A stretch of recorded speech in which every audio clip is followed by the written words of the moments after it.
अस्सलामुअलैकुम ख़वातीन व हज़रात, मैं हूं मखदूम शहाबुद्दीन और आप देख रहे हैं मेरा फेसबुक और यूट्यूब चैनल।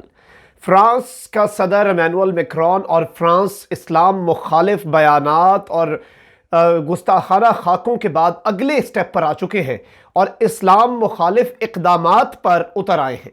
वहाँ पर अब मुसलमानों के खिलाफ क्रैकडाउन शुरू हो चुका है और इस पर जब पाकिस्तान की इंसानी हुकूक की वज़ीर शीरी मज़ारी ने ट्वीट किया तो इस पर सिर्फ फ्रांस की एम्बेसी नहीं बल्कि फ्रेंच एम्बेसी पाकिस्तान की जो है उसने अपनी खामोशी तोड़ी। यानी कि जब से ये पूरी सूरत हाल हुई थी तो इनके ट्विटर अकाउंट पे कोई पोस्ट नहीं आई थी, ये लोग बिल्कुल खामोश थे।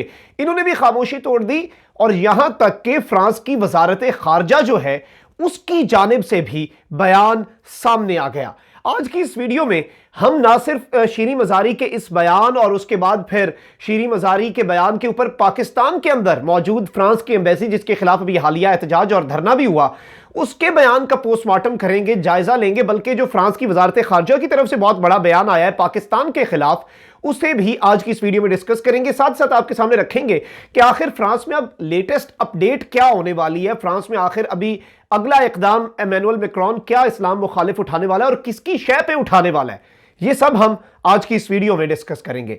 लेकिन उससे पहले अगर अभी तक आपने चैनल को सब्सक्राइब नहीं किया तो सब्सक्राइब कर लें और घंटी के निशान को दबा दें ताकि आने वाली तमाम तर जो वीडियोस हैं वो आप तक पहुंचती रहें और इसी तरह मुकम्मल ईमानदारी के साथ मैं और मेरी टीम हकाइक पर मबनी सच्ची और मुस्तनद खबरें आप तक पहुंचाते रहें। ख़वातीन व हज़रात, बात बड़ी वाज़ेह और बड़ी ही सिंपल है। फ्रांस के सदर ने स्टेट की सतह पर इस्लाम मुखालिफ कार्टून्स जो हैं और गुस्ताखाना खाके जो हैं उन्हें नशर करवाया। पूरी दुनिया में मुसलमानों के जज्बात मजरूह हुए। मैक्रोन ने मुसलमानों को मजाक का निशाना बनाया, उनके ऊपर तनकीद की और कहा कि ये अजीब सी बातें करते हैं, ये फ्रीडम ऑफ एक्सप्रेशन के खिलाफ है।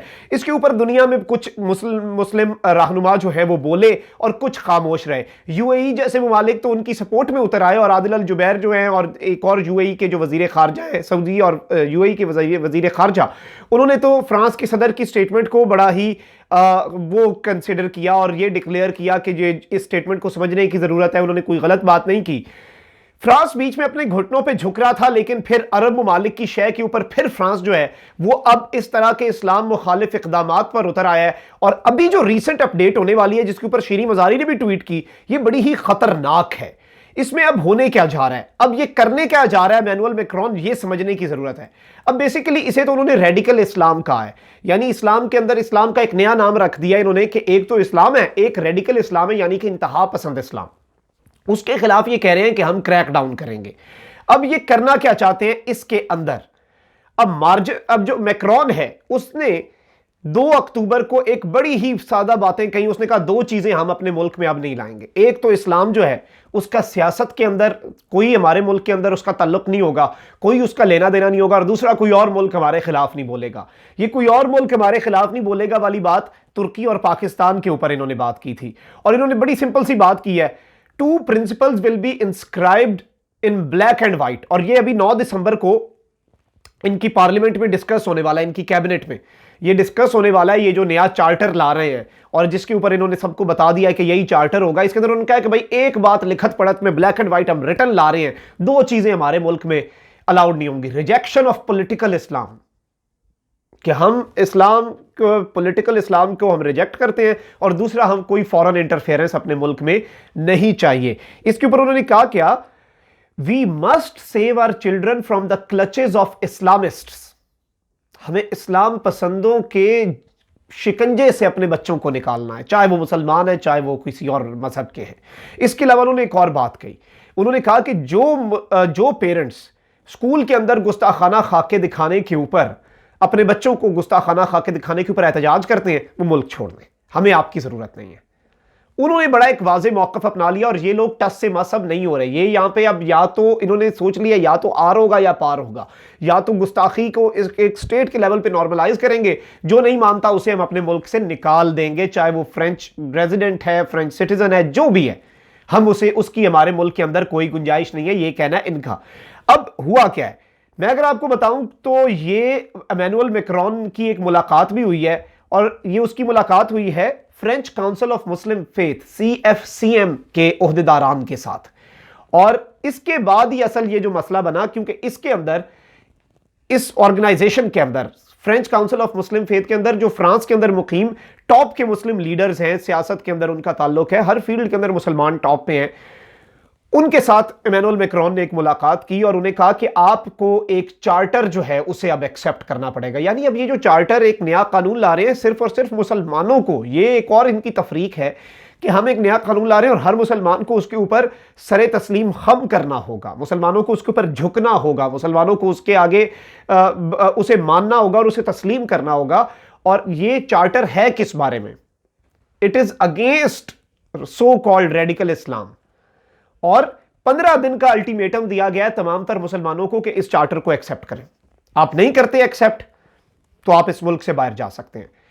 अब इसके ऊपर शीरी मज़ारी ने बड़ी ही अच्छी ट्वीट की और बड़ी उन्होंने दिलचस्प बातें कही, उन्होंने बड़ी ही हकाइक पर मबनी बातें कही। पाकिस्तान की जो इंसानी हुकूक की वजीर हैं, minister for human rights Shireen Mazari, उन्होंने लिखा Macron is doing to Muslims what the Nazis did to the Jews. Macron मुसलमानों के साथ वो कर रहा है जो यहूदियों के साथ नाजीज ने किया। Muslim children will get ID numbers, other children won't, just as Jews were forced to wear yellow star on their clothing for identification। यही हो रहा है जी। आप अगर मुसलमानों को कह रहे हैं कि 15 दिन का अल्टीमेटम है, एक नया कानून ला रहे हैं, बच्चों के साथ उन्हें नया आइडेंटिफिकेशन नंबर दे रहे हैं, उसके अंदर नंबर जो है वो वाजे कर देगा आपका रिलीजन और इस तरह की बातें। इसके ऊपर फ्रांस की एम्बेसी जो है वो बोल उठी। इसके ऊपर फ्रांस इन पाकिस्तान की ऑफिशियल वेरीफाइड ट्विटर अकाउंट है, ये बड़े अरसे से खामोश था, ये अचानक जागा है कल से। इन्होंने पहली ट्वीट बड़े अरसे बाद, तकरीबन कुछ महीनों के बाद, क्योंकि इस कंट्रोवर्सी में ये तो भीगी बिल्ली बन के दुम दबा के बैठे हुए थे, जाहिर बात है इस्लामाबाद में बैठे हैं ये लोग। इन्होंने शीरी मज़ारी की ट्वीट के बाद उसे रिट्वीट किया और उसके ऊपर लिखा fake news and false accusation. और इस बयान के बाद इन्होंने एक लंबी सीरीज चलाई, एक बहुत लंबी ट्वीट्स, इन्होंने 8-10 ट्वीट्स मजीद की और ये ऐसे खुल के आ गए हैं कि अब हम इसे पाकिस्तान के अंदर बैठ के, फ्रांस की एम्बेसी के अंदर बैठ के हम अब इसे डिफेंड भी करेंगे मैक्रोन की बातों को। इससे पहले ये लोग नहीं कर रहे थे, ये बात समझने की बड़ी जरूरी है। अब इसके बाद जो फ्रांस की वजारत खारजा है उसकी जानिब से भी बयान आ गया है और फ्रांस की फॉरेन मिनिस्ट्री जो है उसने तरदीद की है शीरी मज़ारी जो है उनकी ट्वीट की, और उन्होंने कहा है कि ये बिल्कुल जो बेबुनियाद झूठा बयान है। और उनका एग्जैक्ट में अगर आपको स्टेटमेंट सुना दूं फॉरेन मिनिस्ट्री की, फ्रांस से जो आई है statement, member of the Pakistani government spoke today on social network in deeply shocking and insulting terms towards the president of republic and our country.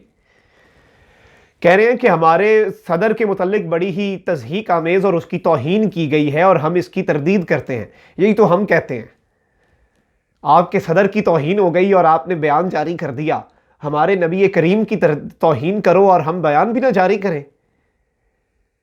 यहीं से तो इनकी मुनाफकत अयां होती है। इससे पहले भी ये लोग ये कर चुके हैं। एक जानिब मैक्रोन कहता था आज़ादी इजहार राय है, आप किसी की तौहीन कर लें, दूसरी जानिब एर्दोआन ने इसे ज़हनी मरीज का, तैयब एर्दोआन ने, और इन्होंने अपना सफ़ीर वापस बुला लिया एहतजाज में कि हमारे सदर की तौहीन हो गई है।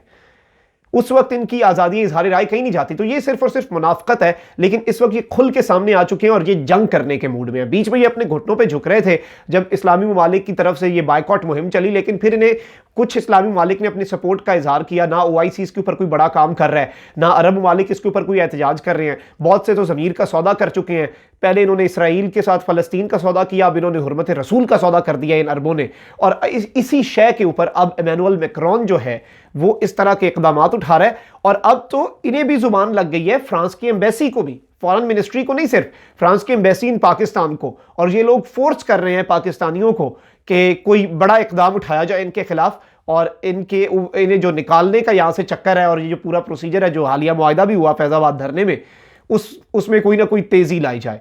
तो ये अभी तक की अपडेट्स हैं। आने वाले दिनों में बहुत ज़्यादा ये फ्रांस के अंदर काम ख़राब होने वाला है। 15 दिन दिए इन्होंने मुसलमानों को कि आप तमाम तरह हमारे क़वानीन माने तौहीन आमेज़, और इस बात को माने कि तौहीन हो सकती है, खाके शाया किए जा सकते हैं, वरना आप हमारा मुल्क छोड़ दें। इसकी वजह से फ्रांस के हालात भी ख़राब होने की उम्मीद ज़ाहिर की जा रही है। मखदूम साहब को इजाज़त दीजिए, अपना बहुत ख्याल रखिएगा, अपने इर्द गिर्द लोगों का बहुत ख्याल रखिएगा और इस मुल्क पाकिस्तान का भी बहुत ख्याल रखिएगा।